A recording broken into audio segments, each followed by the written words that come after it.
His Excellency Mr. Deng Xuxiang, Executive Vice Premier of the State Council of the People's Republic of China, His Excellency Mr. Ban Ki-moon, former Secretary General of the United Nations and Chairman of the Boao Forum for Asia, His Excellency Mr. Zhang Zhong, Secretary General of Boao Forum for Asia, Excellencies, ladies and gentlemen, Assalamu alaikum. Good morning. Thank you for inviting me to share my thoughts at this forum on the timely theme of Asia in the changing world towards a shared future. This forum takes place at a critical juncture. Global governance under multilateralism is being questioned.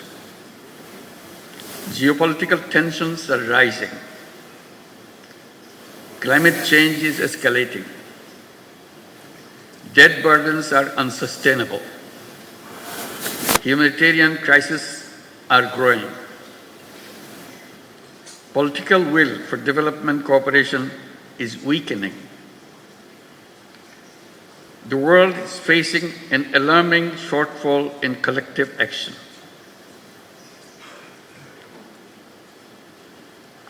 In the past, I attended this forum to share insights on microcredit. Today, I stand before you in a different capacity, representing a Bangladesh that underwent a historical transformation in July-August last year. The world witnessed a people united against oppression and corruption. Our youth and citizens demonstrated exceptional resolve and strength to redefine the future of Bangladesh. To restore public trust, we have initiated critical reforms. Independent commissions have been launched to reform the electoral system, judiciary, civil administration, law enforcement. These reforms, when implemented, will bring about fundamental transformation for our nation. Excellencies, as we build a new Bangladesh, we face multiple challenges which are shared by other Asian countries. In particular, global financial market instability, political uncertainties, diplomatic tensions, and trade disruptions create volatility. Rising interest rates and debt servicing costs are deepening Asia's debt crisis. Despite global commitments to the 2030 agenda, progress is slow. Only 24% of SDG targets have been met.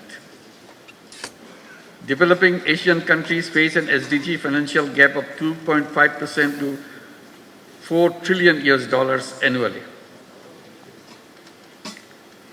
Beyond SDG financing, Asia also needs large-scale investments in infrastructure and economic diversification through responsible financing. Food security is under increasing pressure. Rising prices of essential commodities are straining household budgets, especially for low-income families. Climate change and natural disasters are exacerbating this crisis. The strengthening food supply chain is essential. Energy security is critical, especially for net importing developing countries. Energy supply disruptions drive inflation, economic instability, and debt distress. We must find sustainable energy solutions and scale up investments in renewables. Investing in health and education is critical and crucial for human capital development. A well-educated, skilled workforce drives economic growth and innovation. Countries that invest in universal healthcare see better economic productivity. Digital education, vocational training must be expanded to equip our youth for the jobs of the future. Distinguished audience, our civilization is at risk as we continue to embrace self-destructive economic values. The dominant economic model thrives on limitless consumption. It justifies over-extraction of resources and environmental degradation in the name of growth. We must shift towards sustainable economic models that prioritize people and the planet over the profit. The climate crisis poses an existential threat to humanity. In Asia-Pacific region, climate disaster-related economic losses are already enormous, which is equivalent to $65 billion.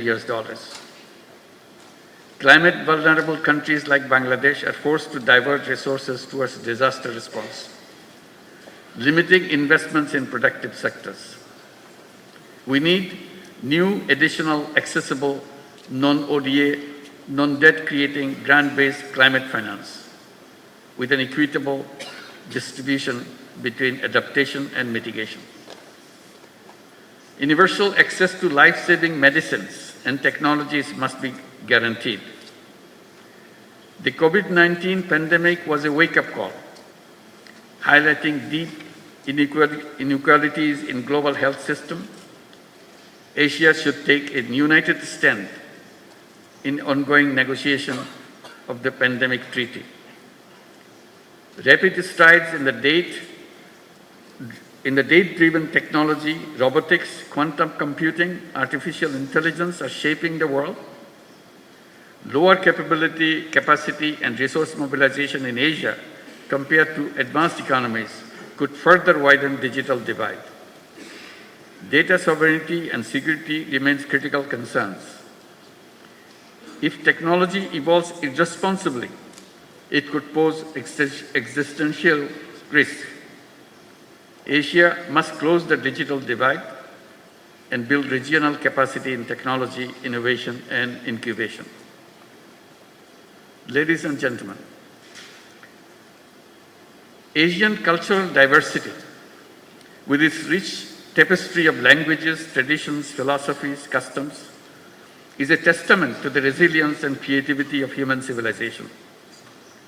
The philosophies of Islam, Confucianism, Buddhism, Hinduism, among others, have shaped the global thought, offering unique perspectives on morality, governance, and human spirit.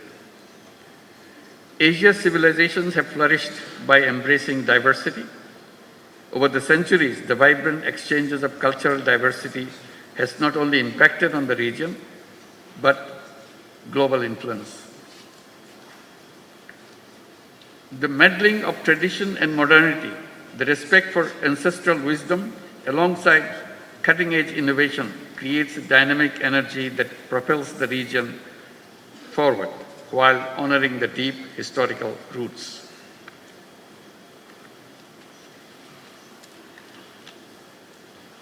Asia's demographic dividend presents immense potential. A growing workforce, particularly young people, can drive innovations and productivity. We must provide them access to finance for entrepreneurship and sustainable solutions. Investing in human capital and in education system aligned with the evolving global job market will shape Asia's future competitiveness. Women's labor force participation in Asia remains low. Gender gaps persist in leadership and decision making. We must remove barriers to women economic empowerment and ensure equal access to opportunities. In today's polycrisis world, wars and conflicts erode rights and disrupt economics. The genocide in Gaza continues despite global condemnation.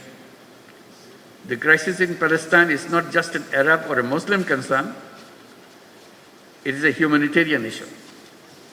The continued tension in Ukraine is heavily tolling on our global supply chain. The protracted crisis in Myanmar threatens regional stability. For more than 7 years, Bangladesh has been hosting over 1.2 million forcibly displaced Rohingyas who are Myanmar nationals. We continue to bear significant social, economic, and environmental costs. The UN Secretary General recently visited the camps in solidarity. While global efforts are drastically shrinking but continuing, Asian leaders must come together to ensure their safe and dignified repatriation to their home country, Myanmar. Distinguished audience, in this changing world, the destinies of Asian countries are intertwined.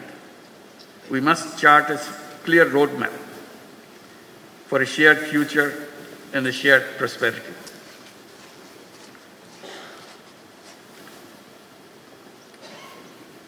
First, financial cooperation. Asia must create a sustainable financial mechanism.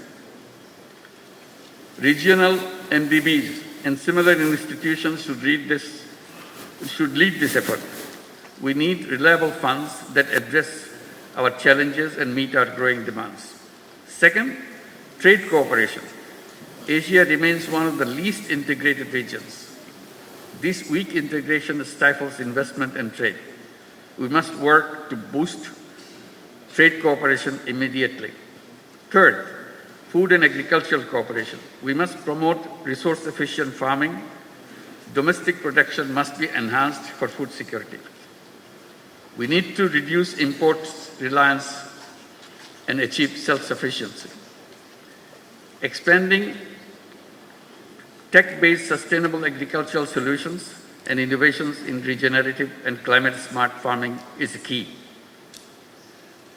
Finally, mobilizing intellectual resources and youth power must be at the center of our collective actions. We must lay the foundation for a new civilization, a self-preserving and self-reinforcing society. We must create a world of 3 zeros: zero net carbon emission, zero wealth concentration, and zero unemployment. Our economy should focus on social business, which is increasingly regarded as to chart the future of business, where innovation, purpose, and responsibility converge. Boao Forum and other similar initiatives in Asia should enhance collaboration of youth and entrepreneurs, and particularly youth entrepreneurs, to make Asia a better place for our generations to come. As I mentioned, always, every young person should grow up as a 3-0 person with zero net carbon emissions, zero wealth concentration, and zero unemployment through entrepreneurship and social business. This is the shared future we in Asia must create together. Thank you very much for your attention.